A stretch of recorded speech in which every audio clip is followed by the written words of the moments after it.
My name is Elizabeth Cooper. I'm the director at the school. I'm also a professor at the school, and I've been at the School for International Studies for many years, and I've seen it change, and I've been very involved in the graduate program. So I feel like I have a very good sense of how to explain it to you. But I'm also joined today by two of our key personnel at the School for International Studies, and that is Jocelyn, who has just started our meeting and who is the graduate secretary, graduate program assistant. And so she will be a go-to person for anyone with questions about the application process and the sort of all the any kind of questions you have really. And then also we're joined by Catalina Kata, who is the professional development coordinator at the School for International Studies, as well as student advisor. So we're sort of part of the team. We have a bigger team around the graduate program, but we are the three that are your sort of first resource people today and going forward. So I think we're ready to begin. Other people might join us as we go, but I want to use your time since you've arrived here on time with us. The School for International Studies, I will first recognize, is located on the unceded traditional territories of the Coast Salish people, Indigenous populations of this region in Vancouver. And we acknowledge that in all we do at the school because these territories are unceded and historically claimed. And so we recognize that we are uninvited guests on these lands, and as such, a part of our work every day as a school and as individuals and in our bigger institution at Simon Fraser University is to work towards justice and reconciliation. And we say that we acknowledge that in all we do in our classrooms as well as in our individual work and our work in the community. And we're seeking to do better all the time. So, welcome to the School for International Studies. You see on this screen one photo of where we are located. So, I'm not sure where all of you are coming from today, and we'd love to hear about that in the Q&A that will follow my presentation. But if you're not familiar with the School for International Studies, we are part of Simon Fraser University, which is consistently ranked as Canada's #1 leading comprehensive university. And there are many criteria that go into that, and you can find that on our websites and that explanation. The School for International Studies is located on one of 3 of Simon Fraser University's campuses. Simon Fraser University, if you're familiar with Vancouver, the main campus, particularly for undergraduate teaching, is up on Burnaby Mountain. Our School for International Studies is located at Harbour Centre, which is downtown Vancouver. In the building, you can see with this sort of funny uh, spaceship sort of looking shape on the top of it. We're in a building just attached to that, looking out over the harbor. And we love that location because it allows students to really be in the downtown core. Perhaps they have connections with not-for-profits that are working in Vancouver or government agencies. Other schools, professional and policy-focused schools, are also in Harbour Centre: School for Public Policy, School for Communication, School for Contemporary Arts, and such. And we have urban studies, and we have relationships with those schools. So we really love our downtown location. And we see it as a bonus for when you need to just get outside and take a quick walk along the seawall and into beautiful forest area or along the ocean. Right. So that is where we're located. And then now what I'm going to do with the rest of my presentation is tell you a bit about us and why we think we have something very special in our Masters for International Studies at our school. So I'm going to start that by introducing you to some of our recent students. So there's many ways to tell you about our school, but I think one of the most effective ways is for you to hear from students themselves. And we have a lot of student testimonials on our website, and we can also put you in touch with current students and alumni. We stay in good contact with our students even after they graduate. And so these are 2 examples of students who have recently gone through our program. The first is Vanessa, who comes originally from Brazil and did her undergraduate degree in the United States. And she'd applied all over to programs all over the world, and she chose to come and do her master's with us.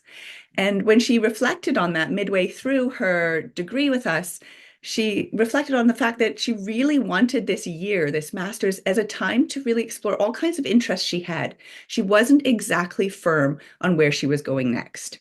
As you can see in her statement, she thought maybe she would go into academia. And she wanted that option open to her. So maybe to become a professor or a researcher professionally in the future.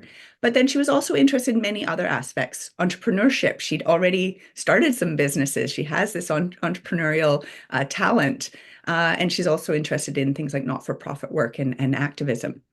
And so as she reflected on that, and there's a longer story through our website about her reflections, she's like, what I wanted to do is explore all these interests. And her experience was she was able to do that through coursework, through extracurricular activities, through so a lot of attention from professors, and all of us trying to build around what she was interested in exploring and finding those opportunities for her.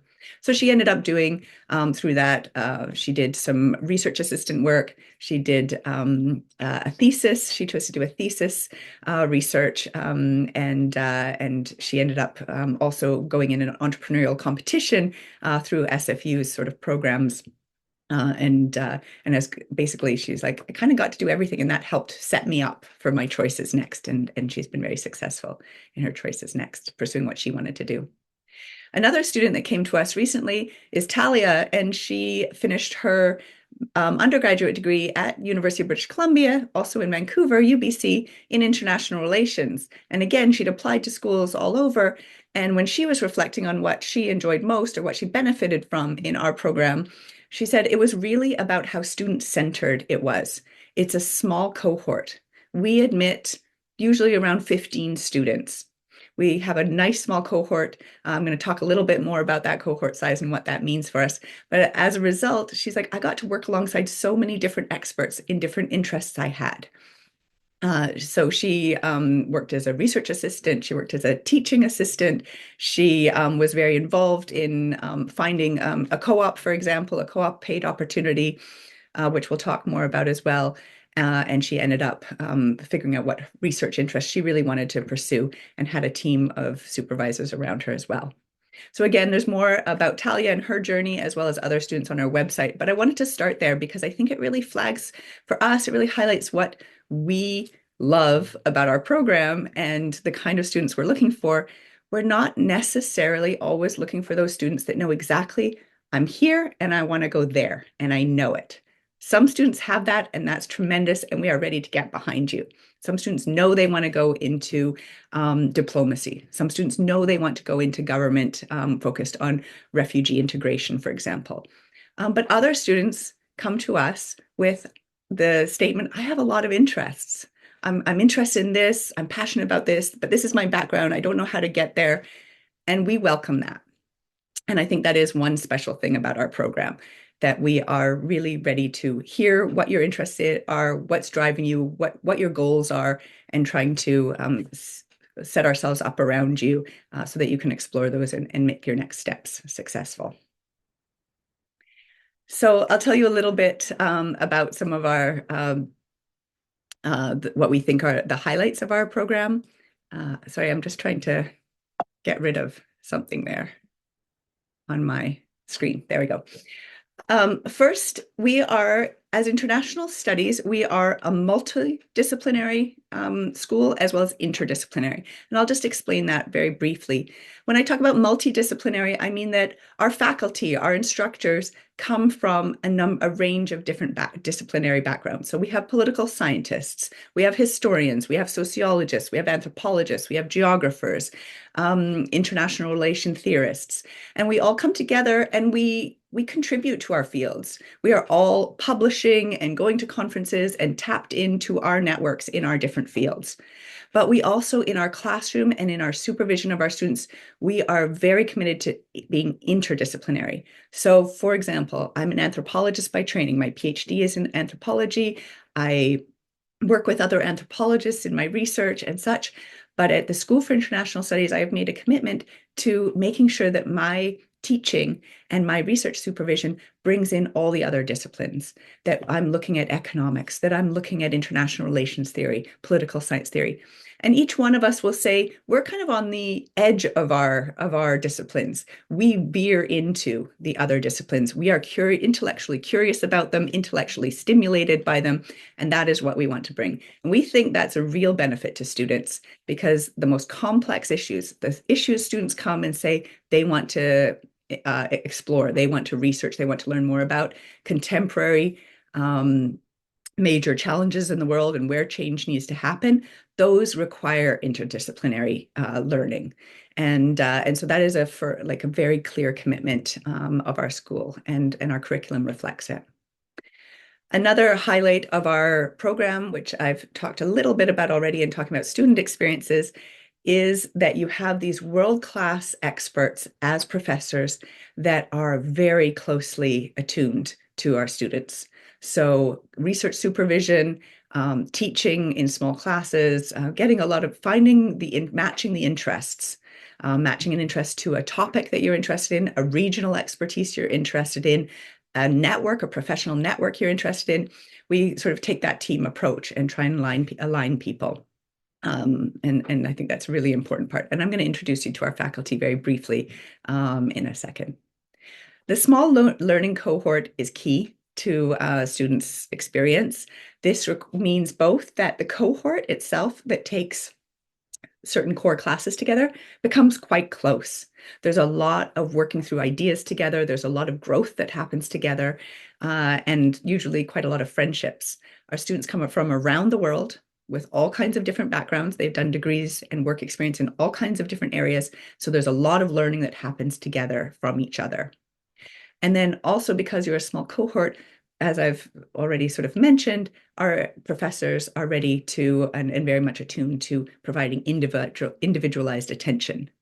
So you don't get lost in the shuffle. As a student at our school, we know you. And I think that will come out in my presentation because over the years of being at the school, I mean, I'm not special. All our faculty, we know our students. We know where they are now. We remember them well. We remember what they went through in their path with us.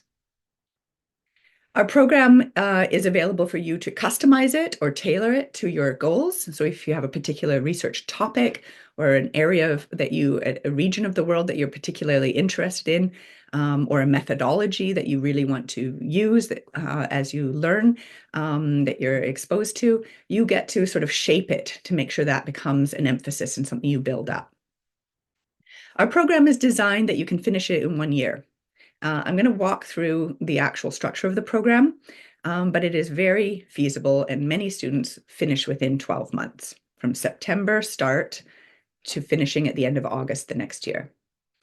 But also, many students choose to expand the program, and that is because of opportunities coming up.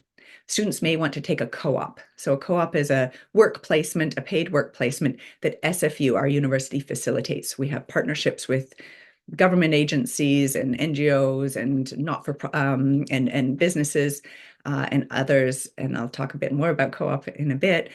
We have these partnerships. The university has these partnerships, and those businesses and those organizations come to SFU looking for job placements from students usually for 4-month periods. Those are paid, and as a result, a lot of students choose to do that in a term and then come back and finish. Or students choose to do their own research internationally for a thesis project and then come back and write up. So that's what I mean, where you sort of get some choices. And that will become more clear as I talk about the structure of the program. A very special element of our program as well is we have dedicated professional development programming and opportunities. So Kata is here today with us on this meeting, and Kata is our school's professional development coordinator. So she's dedicated just to the students in our program. She runs a special seminar series for our master's students, working through, for example, what your goals are, what the field of work looks like that you're interested in, and helping you map through and plan through steps, and doing that kind of reflecting on where you're at, where you want to go, what's driving you, and such. Now, doing a master's degree is taking time out of your life to invest in yourself, and so obviously it costs money. a thing we're very pleased about is the cost of our tuition of our master's program next year is under $7,000 Canadian for the year. It comes out about $2,070 Canadian per term. And there's a fall term, a spring term, a summer term. So we add those together. That if you compare that with master's programs in global development, in international relations, in conflict and security studies, in international development around Canada, the US, around the world, this is a very affordable tuition. And that is the same tuition for Canadians and for non-Canadians. So international students and domestic students pay the same amount for our tuition. But Vancouver is a very expensive city to live in, as you might have heard or experienced. And we recognize that. And we know we're competing for our students with programs all around the world. And so we are very lucky that we have an external endowment, a private endowment to our school, as well as SFU funding. And so we are able to offer scholarships to our students. And so those scholarships can range from anywhere from $3,000, so almost half of tuition, to $10,000, 15, all the way up to our top applicants can be offered $25,000. And there's no special application for scholarships. If you apply to our program, you're automatically considered for funding.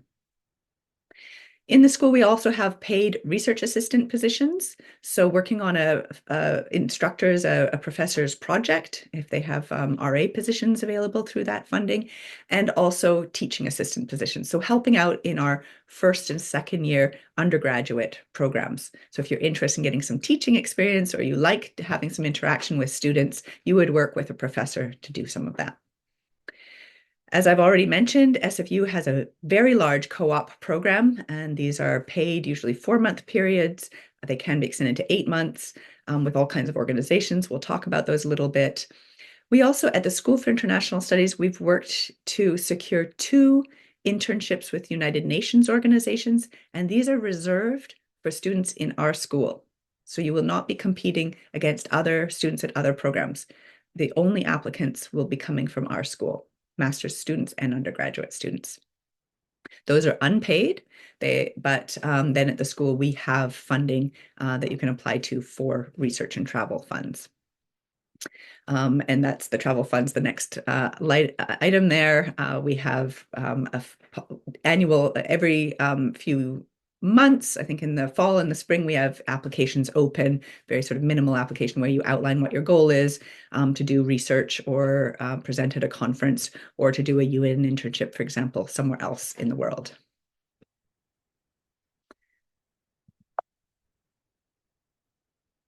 So I'm going to give you a little bit of an idea of what the school would look like if you were a student here. So this is a photo of a small group of our master's students from 2 years ago. They're all gathering. You can see there's snacks and laptops out, and they're talking about each other's research interests. This is one of their many sessions with one of our instructors. So one student of this group was brainstorming and coming up with the ideas that she was interested in studying. She was interested in doing some research about gender inequalities in the fast fashion industry. Another student was interested in doing research about global queerphobia. Another student was interested in looking at Rohingya refugee women's vulnerabilities living in Malaysia. Another student who had come from Kenya and was studying in Canada, wanted to go back to Kenya and do research about race relations in domestic household work. Another student was very interested in legal definitions and applications and policies about climate-induced migration. And another student of this cohort was interested in looking at legal definitions of genocide and when these definitions are applied, in what cases, and comparing those. And so here's just some of what those students from that cohort went on to do. So the student that was interested in doing research about Rohingya women's experiences in Malaysia got travel funding from our school and went to Malaysia and did that research this last summer for her thesis. Her friend with her is also of that cohort, and went to Malaysia and ended up securing a co-op with a private business. And so she had a co-op position paid for that summer. Another student of that cohort um, became interested in through conversations in our classes where we do a lot of focus on applied research and writing. I found as I was teaching that course, she knew about more about AI and its applications than I did, certainly. And so I invited her to start helping inform the class about all the possibilities with AI in higher education and research, which she did. And she was so excellent at it that we ended up as a school finding networking her to other groups at SFU so that she could do other paid presentations. And she ended up finding that there was a niche for it and building her own business and getting investment in her business through SFU's Center for Entrepreneurship. And so she has launched her own business and is successfully running it now. Another one of our recent students wanted to go back to his home country of Ghana and do research about participation in protest politics and their effects. And so he ended up getting research funding from us to go and do that. And then here's a photo of us celebrating one of our recent students who went and did his research in Nepal about caste and how it figures and affects development discourses in UN systems. And so did a bunch of research with different UN agencies in Nepal. And this is us at the end of him defending his thesis and celebrating his success. So what I'm really trying to get across here is us getting behind students and helping them work through what they're most interested in and finding ways to support them. Not all students go internationally and do the research. Of course, we have many students that choose to do a different route and do the research based on materials they can access from Vancouver. And I'll talk a little bit about those two options in a minute. So very briefly, I'm going to introduce some of our professors. We have a very diverse complement of professors coming from all kinds of different disciplinary backgrounds, studying all kinds of different topics, and in using different methodologies. So a real breadth here. I can't do justice to everyone in our school in this short presentation. Our bios are on our websites, and even those bios probably don't do justice to all the work our professors are doing. We're all very publicly and academically engaged scholars. So I'll just briefly start with introducing so you can get an idea of some of our breadth. Up in the top left corner is Tamar Mustafa, who is a political scientist by training and has done extensive research and is a world-renowned expert on law, constitutional reform, judiciaries, particularly in authoritarian regimes. He has award-winning books focused on the courts and authoritarian governance in Egypt. He also has done research about women's rights and religion in Malaysia. And he's currently doing a lot of research about political science as a discipline. Megan McKenzie is the Simons Chair in International Law and Human Security. She is a feminist scholar focusing on conflict and peace building, on military and sexism and sexual violence in militaries around the world as well. So she is the author of one of these books featured here. These are only some of our books that we've published in the last few years. Feminist Solutions for Ending War, which is also the theme of a course she teaches. She teaches on gender and security largely. Nazanin Shahrakni is a feminist geographer and sociologist. Her research is really about gender and public spaces, cities and segregation. Women and sport, women and labor. She has an award-winning book focusing on women in Iran and public participation, and a lot of research branching out from that, also doing research in other contexts. Next to her is Jason Stearns, who is a very widely recognized leading scholar of conflict in Congo. He has written a number of books and made many public interventions about the conflict in Congo, which he has been studying for decades. Long-term research there and very established networks. He is now also doing research about social movements across the African continent and is currently, so Senegal, Mozambique, Congo, and he's currently living and doing research in Ethiopia as well. Next to him is Chris Gibson, who is a sociologist with a focus on Brazil particularly, but Latin America more broadly, works on social movements, so popular political movements, particularly focused at human rights, rights to health, and the state of democracy in Brazil in particular, but as I said, in other countries as well. And on the far right top corner is Anushay Malik, who is a historian, particularly of colonialism and decolonization.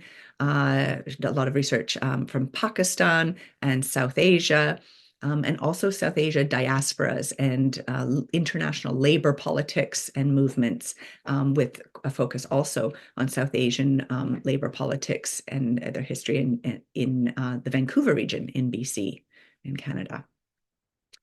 Down in the left bottom corner is Darren Byler. You may have come across his work. He is a very influential scholar.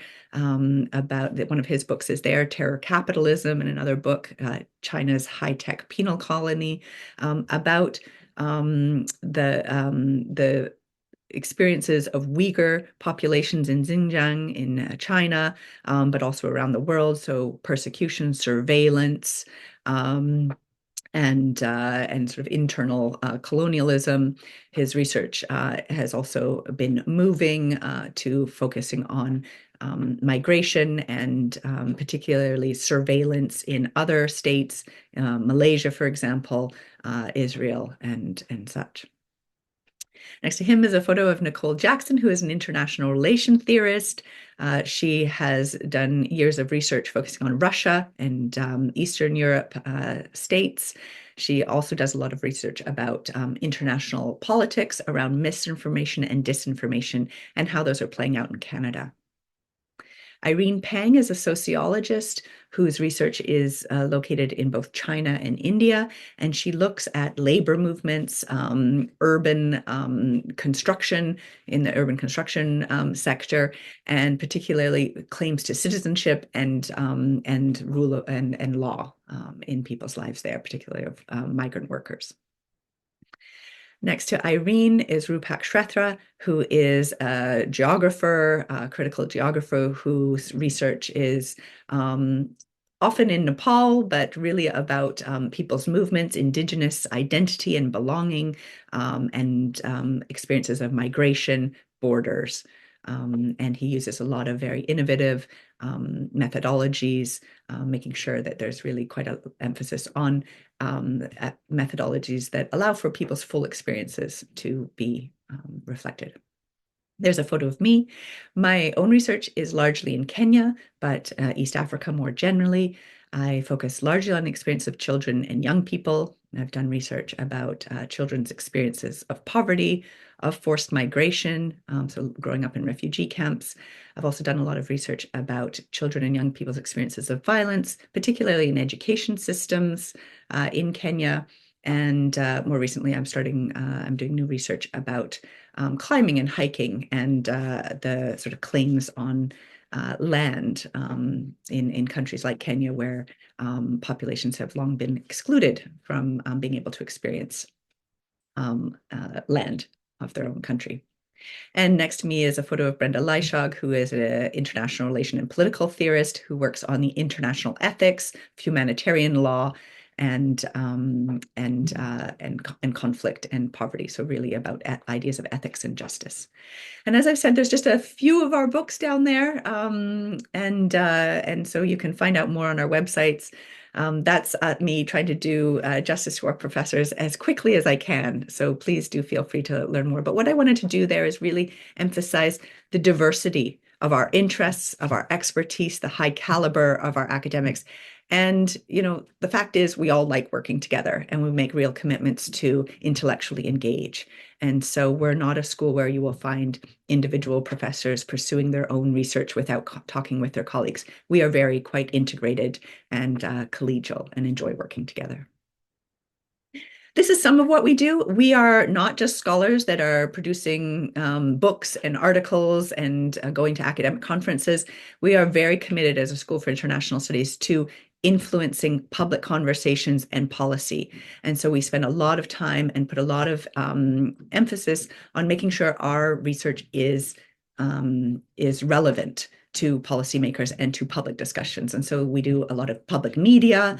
We make sure that we're translating our research expertise to public audiences, and we really work on that with our students as well. It's a big emphasis of some of our teaching.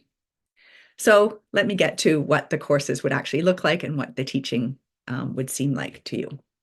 So this is an outline. We have recently renewed our curriculum to reflect better what we think students really will benefit most from. And so in the fall term, when you enter the School for International Studies for the Masters, you will take 3 required courses. 2 of them are regular courses with 4 credits each, and they run from September until early December. And one of them, as you see it below in blue, is IS 879, the Career Development Seminar, which is a 2-credit course, and it's pass-fail, so there's not a letter grade assigned to it. And you do that, and that is really about spending a lot of time investing in your, as I said earlier, working with Kata and your cohort, investing in your goals for your career and skills, and really researching that field of work and thinking about reflexively, thinking about your goals and how you would set yourself up there. The other 2 courses, IS 804, Approaches to International Studies. This is our recognition that students come from all kinds of different backgrounds. Some of you will have come from international studies or international relations background.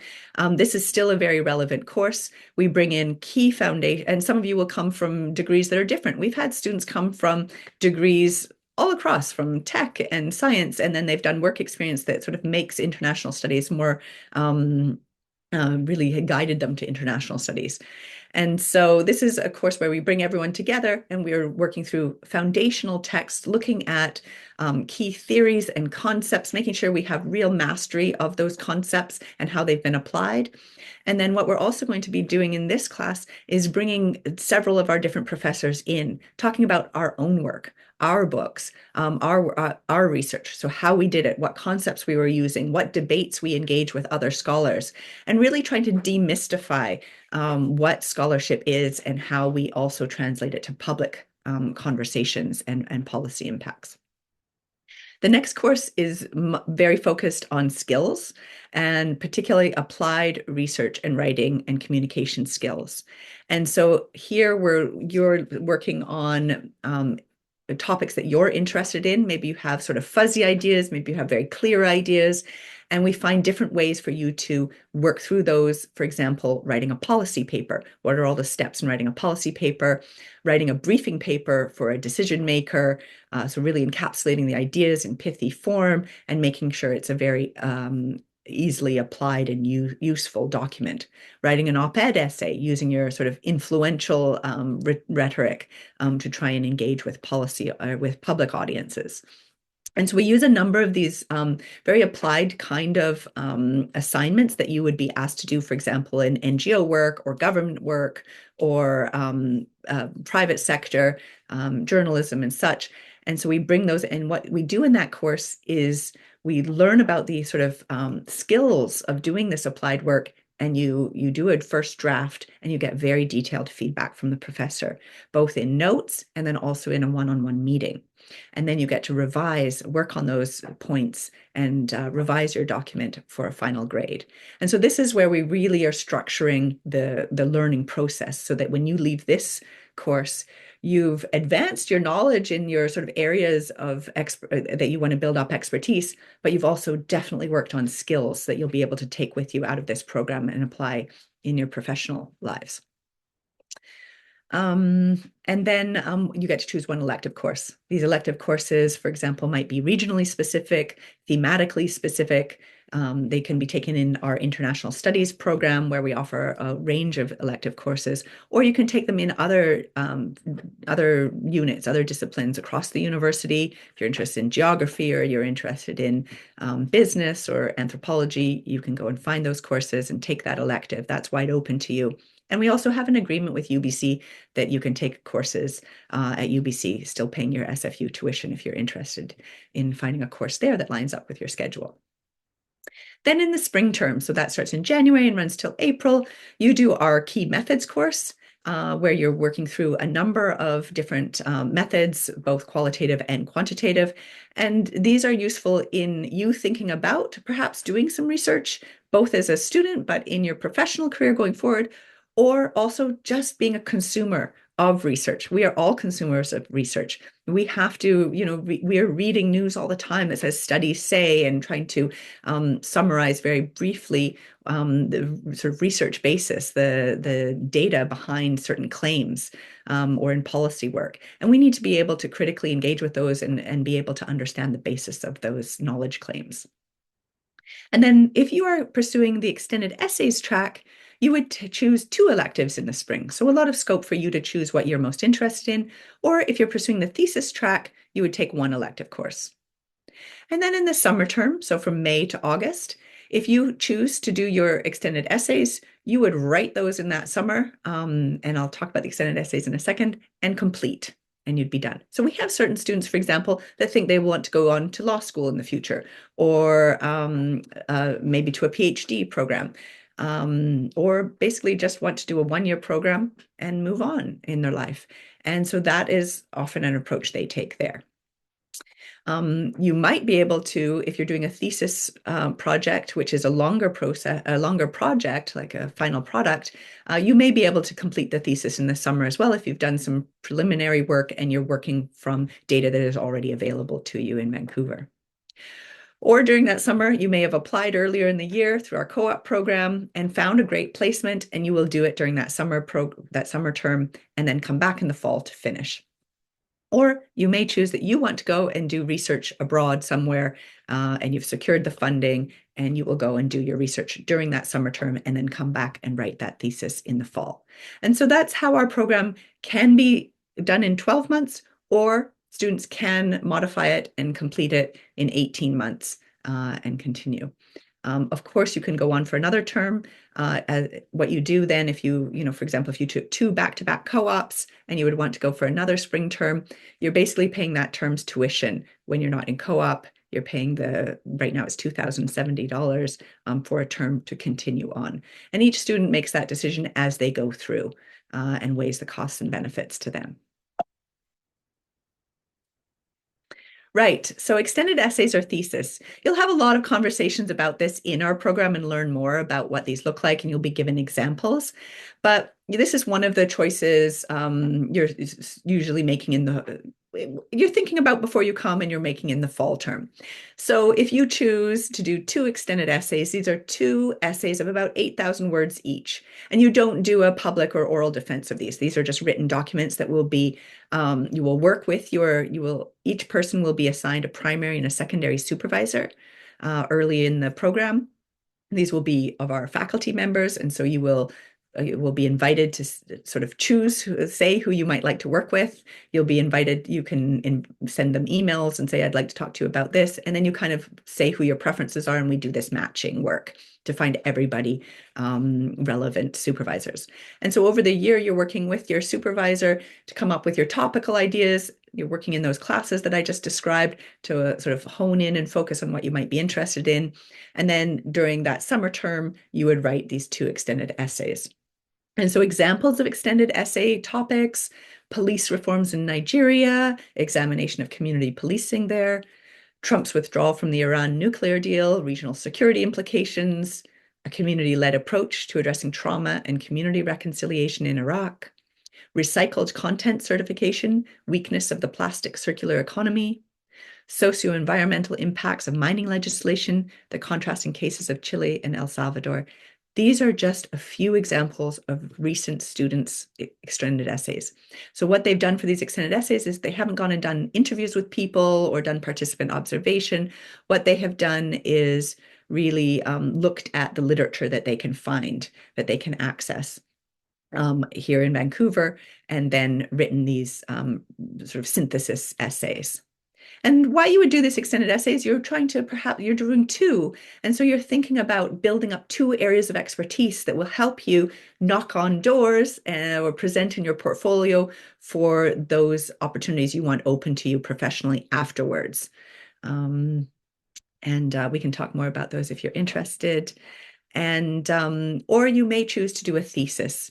And a thesis is a longer document, usually around 15,000 words, sometimes longer if students want, but we try to keep them down to 15,000 words. And it does involve an oral defense. So when you're finished, we bring in a committee, which is an external examiner that we have chosen and invited with your consultation. Definitely the student, the supervisor and the student work together, and the second supervisor. And a lot of students have a lot of nervousness thinking about this kind of oral defense in the thesis, which might be a reason not for some students to choose not to do it.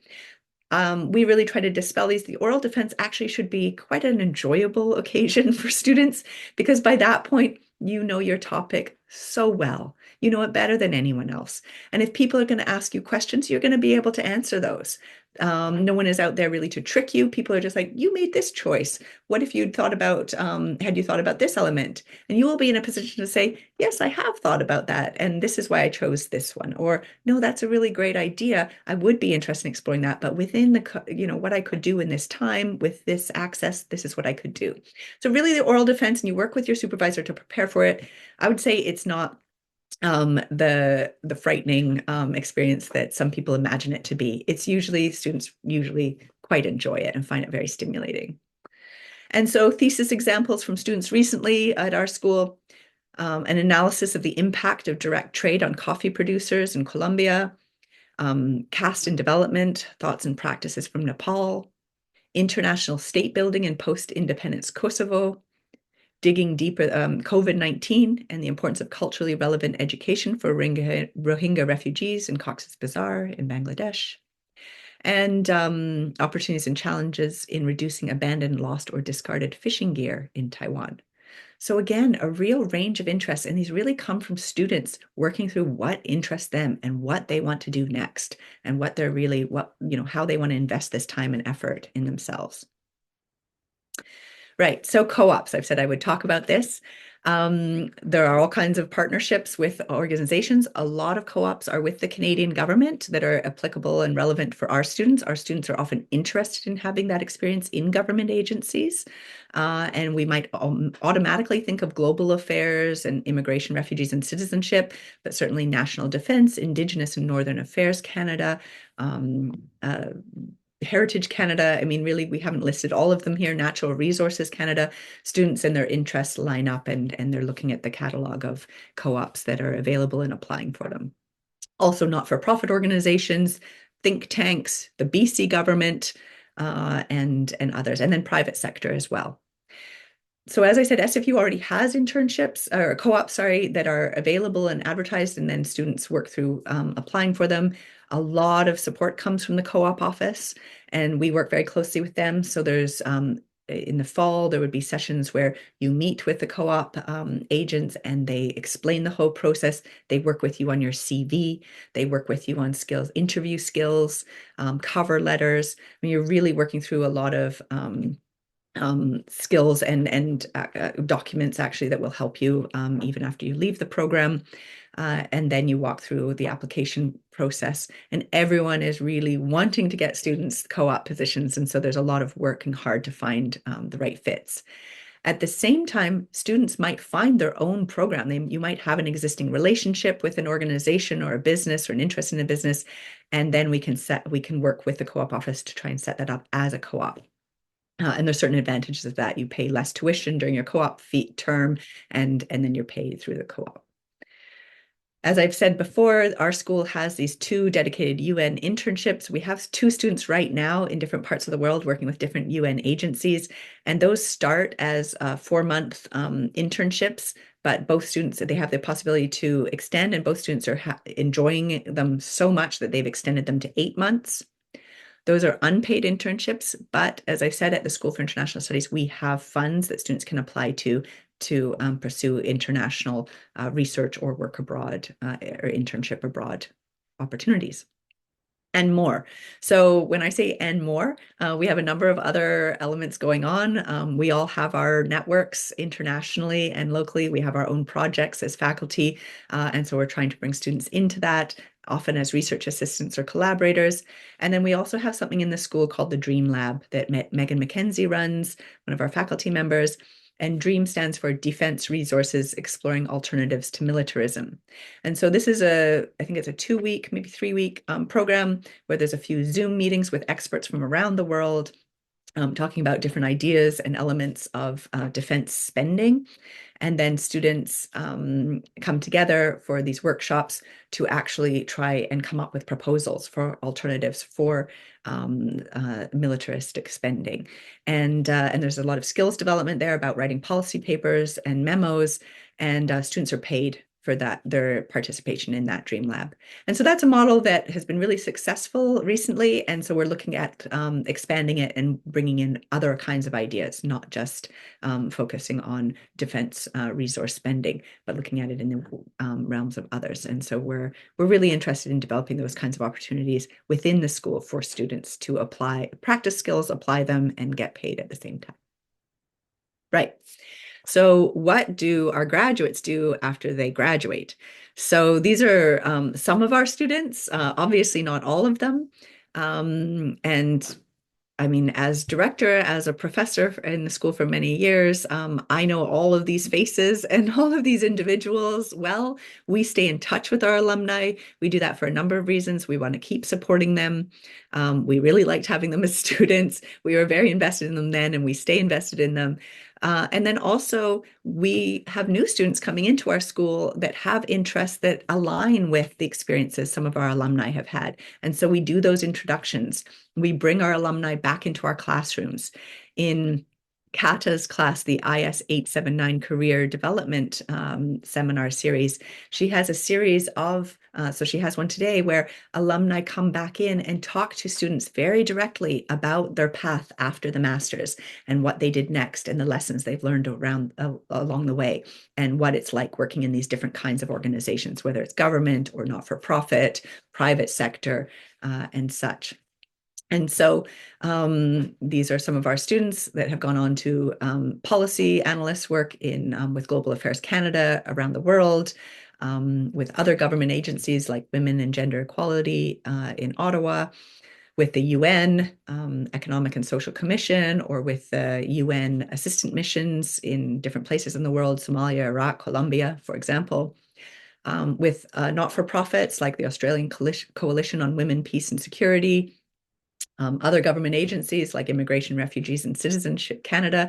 So a story there, one of the individuals had actually had a first degree in computer science and was working in IT and really wanted to pivot his career path to working with refugees. He was doing this in his own time as a private citizen, and really wanted that to be the focus of his life's work. And so he came to our program with all these skills, and we worked with those skills. He did extended essays on Canada's refugee policies and integration successes, wrote 2 extended essays, and through that, building up that expertise, was able to then get a job with a local organization working with refugee resettlement in the Vancouver area, and is now an integration officer for the government agency, Immigration, Refugees and Citizenship Canada. So that's just one more story about someone sort of finding in our program a way to build up the next step for them, to explore it and see if it was for them, and then to make that next step. Project coordinator with the Blue Crescent in Turkey, and previously with the Red Cross and Red Crescent in Turkey and Syria.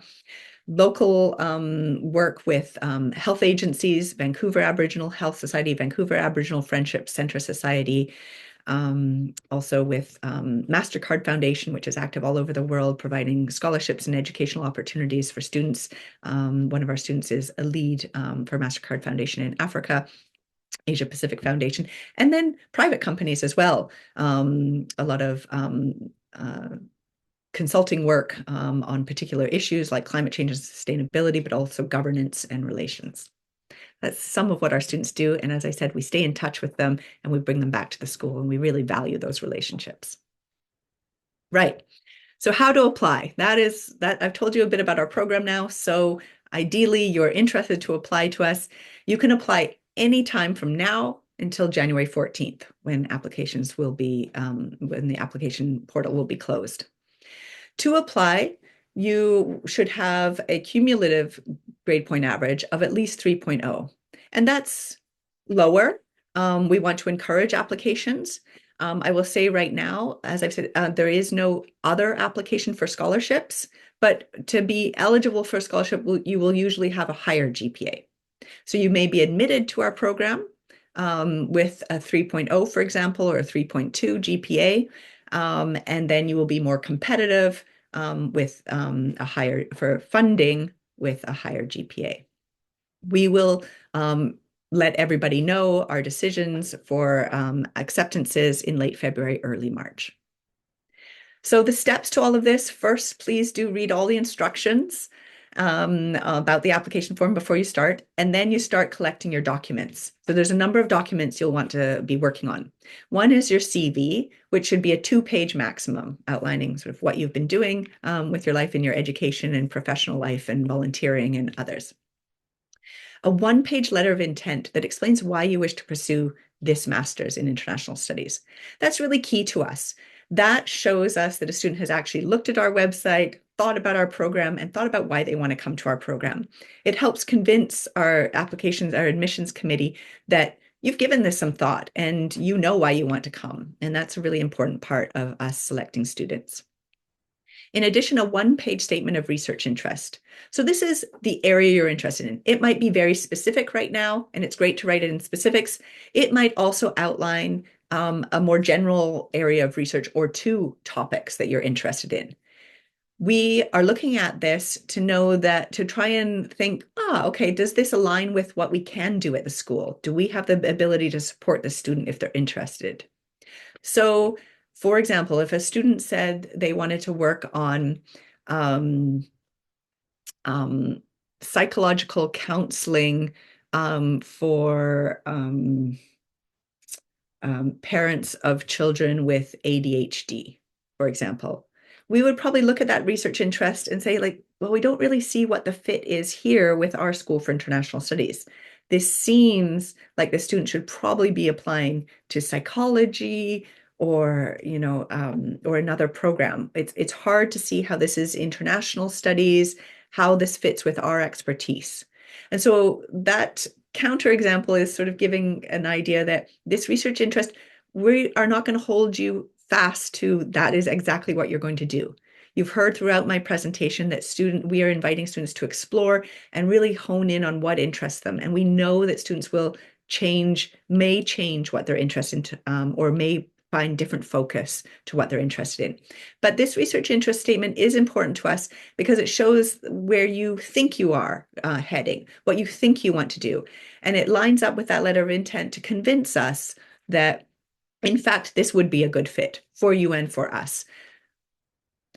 You'll also want to include an academic writing sample. So this might be any assignment you've submitted for your degree, wherever you are. You might be many years out and may not have access to your undergraduate writing samples anymore. Is there something else that you've written? Is there a grant, or have you worked on grants? Have you helped write a grant proposal? Have you written blog posts? Have advocacy documents? And so if you have any questions about that academic writing sample, you can talk to us. But really the purpose of it is for our admissions committee to see that, yes, actually the student can write. The student, is capable of writing at the master's level, at the university level. And so that's sort of a screening tool for us. You'll need to provide 3 references for you, and 2 should be university instructors, university faculty members. And then a copy of transcripts from all your institutions you've attended. So we don't need a hard copy of your transcripts. We want a copy of your transcripts. So it may not be the final official one, but we'll need that. And if you have questions about that, you can ask. So in some programs, master's programs that you may be looking at applying to, other programs, you're supposed to already have a professor that will sign on and say, yes, I will work with this student. Yes, I will supervise this student. We do not require that. You are very welcome to email any professors at our school to say, like, oh, this is who I am and this is what I'm interested in. I'd really be interested in working under your supervision. You're welcome to do that. And professors will hopefully respond to you. We always try to respond in a timely manner to say, that sounds really interesting. And yes, that sounds interesting to me. If you're admitted, I'd be happy to consider working with you. Or someone might say, that's really interesting. Perhaps yes, or you might also be interested in these colleagues of mine. But you don't need to do that. It is not required, and it does not, if you do not do that, if you do not reach out to faculty in advance, it will not harm your application. Many, many students apply and are admitted without having contacted our professors. What I would encourage is to research our professors, figure out who we are, what we do research about, so that that can inform your letter of intent and your decision whether to apply or not. So you're welcome to email us, but you don't need to. You do not need to have a professor saying they will work with you to be admitted to our program. And then if you are an international student that has from a country that is not an English official, doesn't have English as your official language, and the institution you went to in that country for your undergraduate degree was not in English, then you will have to do an English language exam. And there's more information on our website about proof of English proficiency. So it's for applicants whose first language is not English and whose undergraduate degrees come from institutions where English was not the primary language of instruction. If you are from a country that is an international country, not Canada, but your degree was in English, that would be fine. And so there are many different tests that can happen. I'll be honest, I don't know all the technicalities of this, but Jocelyn will, and so you can ask any questions to her about that.